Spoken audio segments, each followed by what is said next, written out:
18 साल का बेटा भी खोया है, तो बहुत ही दुखद घटना। पिछड़े दलित अल्पसंख्यक वर्ग लोगों के हक समान अधिकार की लड़ाई लड़ते रहे हैं और लड़ते रहेंगे कि डेमोक्रेसी यानी कि जो लोकतंत्र है वो स्थापित रहे, और जो देश है संविधान से चलने की जो बात है, जो हम कह रहे हैं कि ये लोग इसमें लगातार हनन पैदा कर रहे हैं, तो कहीं ना कहीं ये सरकार पूरी तरह से नाकाम रही है हर मुद्दों पे। समाजवादी पार्टी की मैनपुरी सांसद डिम्पल यादव आज किसनी के ग्राम बोजा में सड़क हादसे में जान गंवाने वाले 3 लोगों के परिजनों से मुलाकात कर उन्हें सांत्वना दी।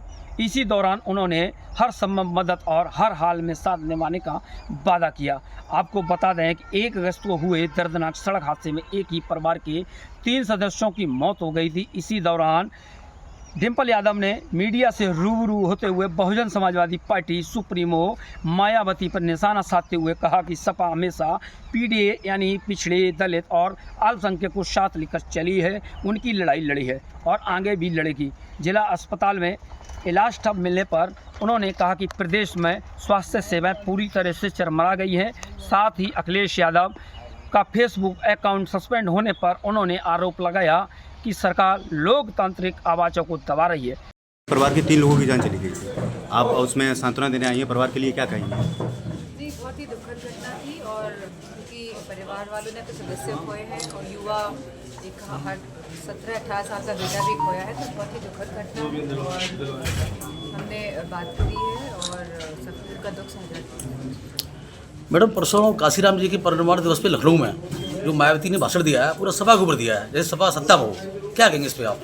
लगातार समाजवादी पार्टी की जो विचारधारा रही है कि, और जो अब राष्ट्रीय पीडीए की जो विचारधारा जो जोड़ी है समाजवादी विचारधारा से, तो हम लगातार पिछड़े दलित अल्पसंख्यक वर्ग लोगों के हक समान अधिकार की लड़ाई लड़ते रहे हैं और लड़ते रहेंगे। मैम, आपके ही पार्टी के किसनी से विधायक ब्रजेश कठेरिया की माता की हालत खराब होने पर वो जिला चिकित्सालय में मैनपुरी ले गए थे। हमने देखा उसका वीडियो और बात भी हुई और पता भी चला कि किस तरह जो हालत है चिकित्सालयों की, और कि खाली मैनपुरी का ही सवाल नहीं है। मेरा मानना है कि पूरे प्रदेश में पूरी तरह से स्वास्थ्य सेवाएं ठप पड़ी हुई हैं। अखिलेश यादव जी का अकाउंट सस्पेंड कर दिया गया था।